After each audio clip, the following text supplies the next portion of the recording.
ফের স্যালাইন বিতর্কে Medinipur medical college হাসপাতাল, তদন্তে রাজ্য স্বাস্থ্য দপ্তর। হাসপাতালে ভর্তি হওয়া রোগীকে মেয়াদ উত্তীর্ণ স্যালাইন দেওয়ার অভিযোগ। গুরুতর অসুস্থ অবস্থায় ওই রোগী আইসিইউতে চিকিৎসাধীন। ঠিক কি অভিযোগ, কি পরিস্থিতি আমরা জানবো। আমাদের প্রতিনিধি সৌমেন চক্রবর্তী রয়েছেন। সৌমেন, হ্যাঁ দেখো, আমরা জানি ঠিক 1.5 বছর আগে 2025 সালের 10ই জানুয়ারি এই মেদিনীপুর মেডিকেল কলেজে হাসপাতালে স্যালাইন কাণ্ডে কিন্তু একবারে রাজ্য জুড়ে ছাড়া ফেলে দিয়েছিল এবং তার ঠিক 1.5 বছর পর সেই একই ঘটনার পুনরাবৃত্তি।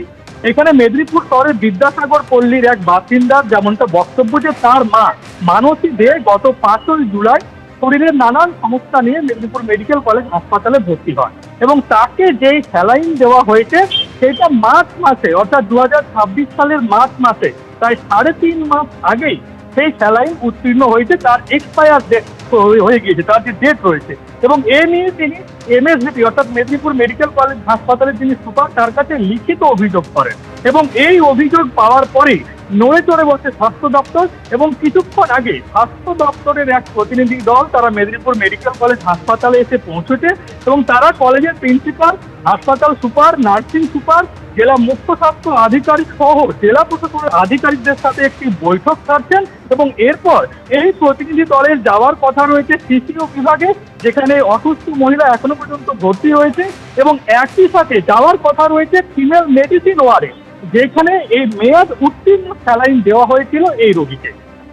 ধন্যবাদ সৌমেন।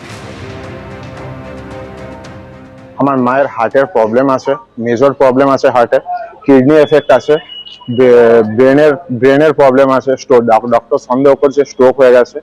তো মাকে সুগার ফল করছে বারবার, তার জন্য মাকে এখানে ভর্তি করেছিলাম। তো আজকে 2026 মার্চের এক্সপায়ার হয়ে যাওয়া মাল ওষুধ ডেক্সট্রোজ, যেটা সুগারের ওষুধ, তো ওটা চালাচ্ছে। তারপরে চালাতে মায়ের বুকে ছাতিতে প্রবলেম হচ্ছে, ছাতি ধরপড় করছে।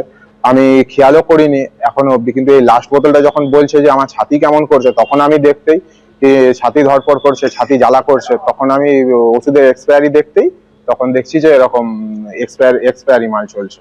ভুল ঠিক তার প্রশ্ন নয়, পেশেন্ট স্টেবল আছে। একটা ইঞ্জেকশন মানে একটা ওই ঘষাপথ পড়ে তো হাসপাতালে, প্রত্যেকটা যে মেডিসিন গুলো যখন স্টক করা থাকে কোনোভাবে হয়তো একটা দেওয়ার সঙ্গে সঙ্গে ডিটেক্টেড হয়েছে। দেওয়ার ঠিক নয়, মানে চালানোর সঙ্গে সঙ্গে তো পেশেন্ট স্টেবল আছে। এই মুহূর্তে কোনো প্রবলেম নেই, শি ইজ আন্ডার মানে স্ট্রিক্ট অবজারভেশন। আমরা একদম ক্রিটিক্যাল কেয়ার, এমনি অনেক গতকালই ক্রিটিক্যাল কেয়ারে অ্যাডভাইস করা ছিল, যে কোনো কারণে পেশেন্ট পার্টি কালকে ক্রিটিক্যাল কেয়ারে ওনারা নিয়ে যাননি পেশেন্ট।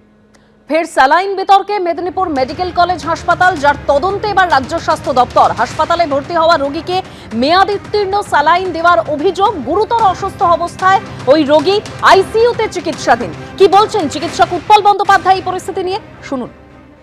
গতকাল মেদিনীপুর মেডিকেল কলেজে মেয়াদ উত্তীর্ণ ডেক্সট্রোজ ইঞ্জেকশন দেওয়ার একটি ঘটনা ঘটেছে।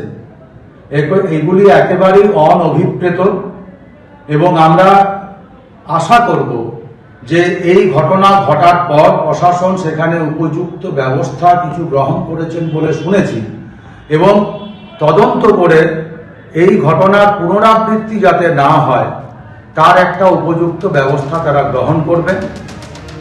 ইতিমধ্যেই তদন্ত শুরু করেছে রাজ্য স্বাস্থ্য দপ্তর। স্বাস্থ্যমন্ত্রী শারদত্ত মুখোপাধ্যায় কি বলেছেন, শুনুন। আমাদের 3টে লেভেল অফ চেক থাকে। প্রথম কথা, পুরো পরিষেবাটাই কিন্তু কম্পিউটারাইজড, তা সত্ত্বেও এটা হচ্ছে কেন?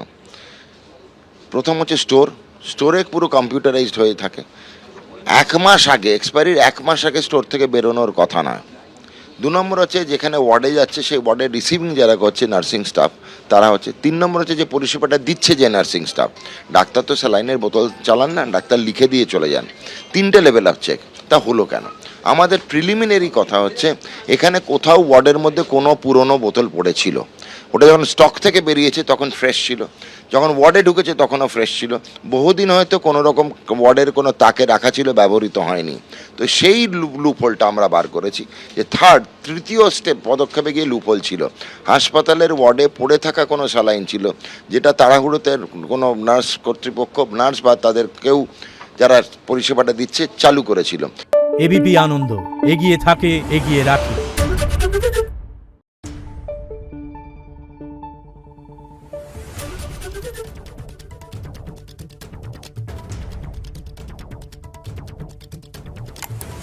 নিউজ।